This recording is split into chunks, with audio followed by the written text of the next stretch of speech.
Hey everyone out there, YouTube land, it's Joel Ellison with Pinnacle Mountain Gunsmithing, and I have a hypothetical question for you today.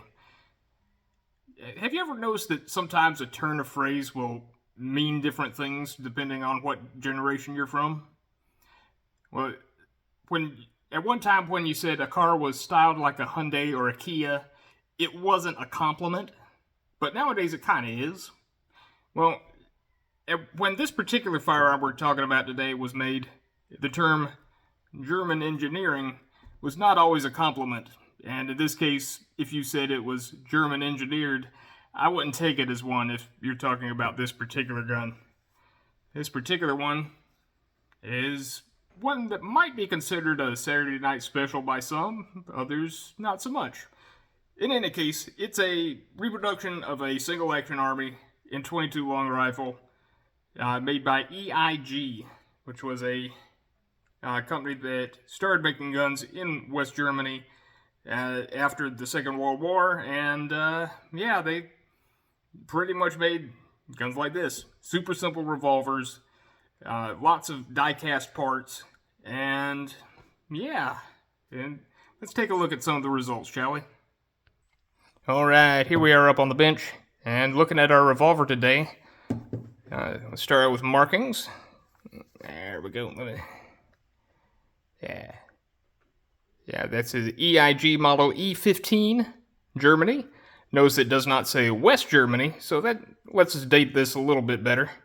And we have our serial number up here on the frame, and another right back here on the barrel, along with another Germany. They wanted to make sure you knew it was from Germany. Let's start out with these grips. This is a bit of a weird pattern. I mean, you see how they concave in? That's not exactly ergonomic. Also, this particular bolt may have been over-tightened at some point because it protrudes out the side a little bit, and it's not the greatest ever. They do have a nice little buffalo low relief in the mold there, which these are just injection molded plastic, as you'd expect. The barrel itself is steel. The cylinder is steel. The rest of it is pretty much just die-cast zinc. And that freaks a lot of people out, and yes, that is the sort of thing that High Point would do.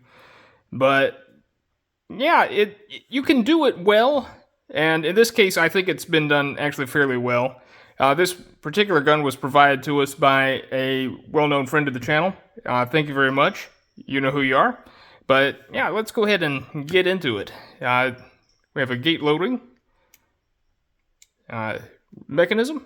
We have a half-cock position for our hammer, and that allows us to roll our cylinder around in one direction only with that nice tactile click. And that also allows us to run our ejector rod, which is housed right next to the barrel, as usual. And when we come all the way back to full cock, see that weird angle that the hammer triggers at? That's a little weird. And I know I don't have the largest fingers in the world, but my finger barely has room to get in the trigger guard. And there's a lot of travel and over travel on the trigger, but that's fine. It's a single action revolver. It's not like you're getting quick pairs on it. And yes, it's single action only. Pulling it with the hammer down does absolutely nothing. The cylinder also removes, as you'd expect. Just put her at half cock, open our loading gate, and we have a spring-loaded button right here. And that allows us to slide our cylinder access pin out, and it just rolls right out. Boom, there we go. We have 6 shots, and they're in .22 long rifle. And there's not a whole lot to this thing. I can take the grips off for you, and we can take a look at the little bit of the internal mechanism. Well, why not? Well, we can take this entire lower frame off. That's what I just did a minute ago. And let's take a look at some of the mechanism. Stand by. Okay, so our grips came off quite easily. And that's just a tiny little screw and a little nut on one side of the grips. to get that out, I kind of have to hold the nut into the grip panel a little bit. It's just got a little hex-shaped recess in there. But yeah, that's simple enough. But that allows us to see our mainspring and our little grip alignment divot in here.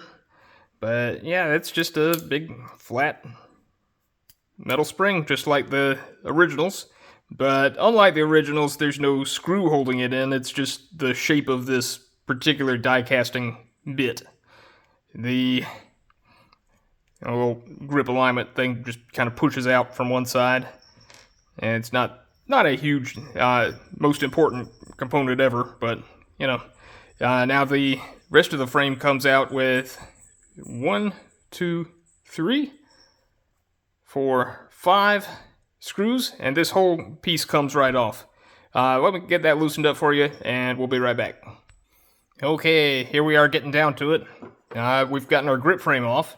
We have all those screws out, and there's our mainspring.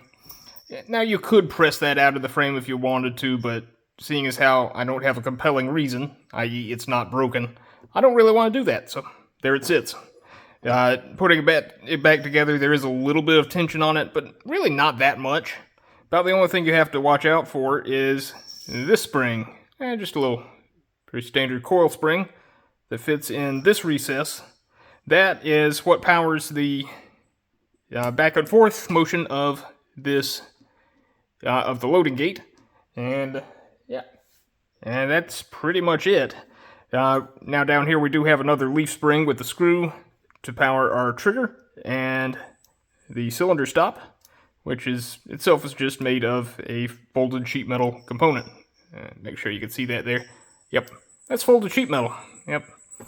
Is it the most durable thing in the world? No. Is it cheap and easy to make? Yeah, relatively. And yeah, this is what German engineering was putting out after World War II. And apparently there was enough success in the American gun market that it made it worthwhile for them. So, yeah, more power to them. Yeah, this might not be in the best shape now, but, you know, it served its purpose. And, yeah, it got German manufacturing back on its feet. And it's the powerhouse it is today because of guns like this. Alright, let me put her back together, and we'll close out with a few more thoughts. Stand by. Alright, here we are all put back together. Now, this particular firearm gives us a object lesson of the past. Like, were things always as nice as they could be? No. But is this something of a step that we had to get to in order to get to the wonderful arms manufacturing industry that we have today? Yeah, we kind of did. As you know, it takes money to make money, and if a company isn't profitable, then, you know, it doesn't matter how good their guns are. Then they can't really do that all the time forever. If you'll pardon the interruption, we have our shop assistant, Kia, coming by and thinking, yes, of course I need help making a video. Yes, thank you very much. Yes, you're helping very good. Yes, you are. In any case, I want to thank the viewer who allowed us to film this particular gun. It has a lot of sentimental value for him, and I thank him for letting us take care of it for him. In any case, please do all the good YouTube things, and like, comment, and subscribe. Yes, they should, shouldn't they, Powder? Yes. She's probably going to knock a tool off the desk. Alright, in any case, if you want to support us a little more directly, feel free to go to our website at pinnaclemountaingunsmithing.com and fill out our contact form or call us directly, and we'd be happy to help you with all your gunsmithing projects and needs. In any case, I'm Joel Ellison, and this has been Pinnacle Mountain Gunsmithing, and hopefully I'll see you next time. Bye.